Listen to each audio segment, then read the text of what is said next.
सभी भक्तों को जय श्री राम। मैं विपिन शास्त्री, श्री दुर्गा माता मंदिर, आशियाना कॉलोनी, लुधियाना, पंजाब, गुरु विपिन शास्त्री चैनल के माध्यम से आप सभी भक्तों के बीच श्रावण महात्म कथा लेकर उपस्थित हो रहा हूँ। 12वां अध्याय।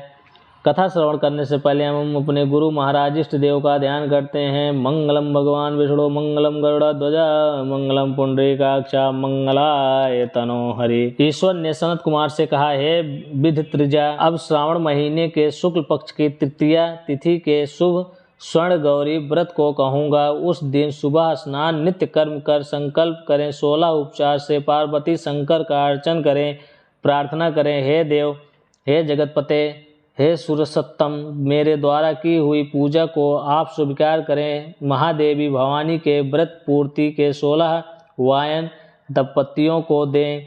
मैं भवानी के प्रीत्यर्थ तथा व्रत पूर्ति के निमित्त उत्तम ब्राह्मणों को वायन देता हूँ। चावल पिसान से निर्मित 16 पकवान बाँस की 16 टोकरी में रख वस्त्रों से युक्त कर सपत्नीक 16 ब्राह्मणों को बुलाकर कहें, मैं व्रत संपूर्णता फल प्राप्त्यर्थम के लिए देता हूँ। अलंकार आदि से संपन्न पतिव्रत धर्म युक्त शोभन सुवासिनी इसे स्वीकार करें। यों अर्चन की समाप्ति पर कथा श्रवण कर व्यास का अर्चन करें। सनत कुमार ने शिव से कहा, हे प्रभु, किसने इस व्रत को किया, इसका क्या महात्म्य है, उद्यापन इसका कैसे होगा, आप यह सब मुझसे कहें। ईश्वर ने कहा, हे सनत कुमार, पूर्व समय में सरस्वती नदी के किनारे सुबिला नामक प्रसिद्ध महानगरी थी। उसमें कुंवर के तुल्य चंद्रप्रभ नाम वाला राजा था। उसके रूप लावण्य से युक्त, सौंदर्य मुस्कान युक्त, मनोहर कमल सदृश नेत्र वाली महादेवी और दूसरी विशाला नाम वाली 2 रानियां थीं। इनमें से राजा चंद्रप्रभ को ज्येष्ठ महादेवी अधिक प्रिय थी। एक रोज राजा शिकार की कामना से वन में गया।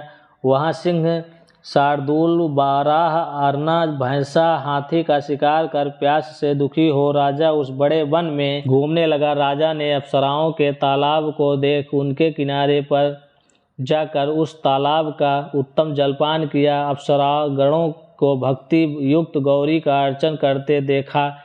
उन अप्सरा गणों से कमल नेत्र वाले राजा ने पूछा, आप यह क्या कर रही हैं? वह बोली, हे नृपोत्तम, हम स्वर्ण गौरी का व्रत करती हैं। राजा ने कहा, हे देवियों, इसकी विधि तथा इसका फल भी आप विस्तार युक्त से मुझसे कहें।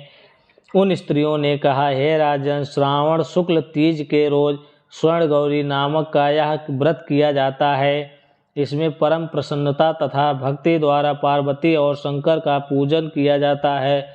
16 तार का डोरा अपने दाहिने हाथ में पुरुष व बाएं हाथ में स्त्रियां बांधती हैं। यह सुन चंद्रप्रभ राजा ने भी व्रतकार को संपन्न कर सविधि 16 तार के डोरे को अपनी दाहिनी भुजा में बांध कर व्रत को स्वीकार किया। राजा ने कहा, हे देव देवेशी, मैं इस डोरे को व्रत के लिए बांधता हूँ, मेरे पर आप कृपा करें।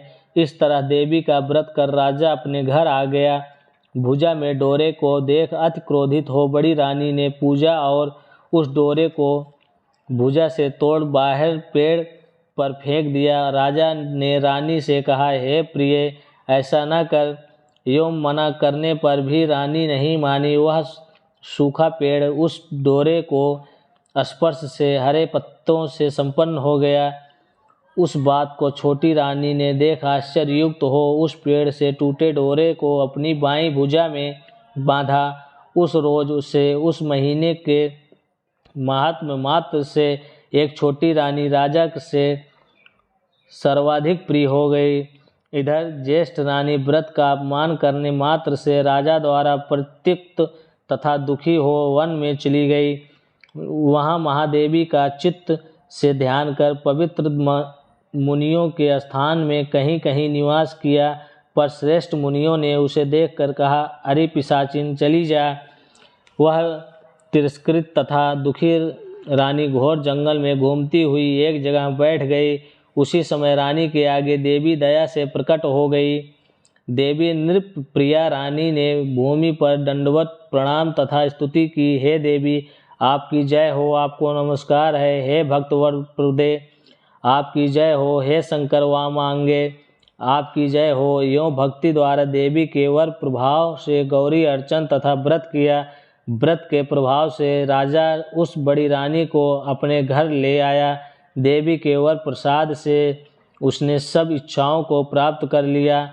दोनों रानियों के सहित राजा संपूर्ण राज्य का उपभोग कर समृद्धशाली हो गया। अंत में दोनों पत्नियों में सहित राजा शिवलोक चला गया। शंकर भगवान की जय।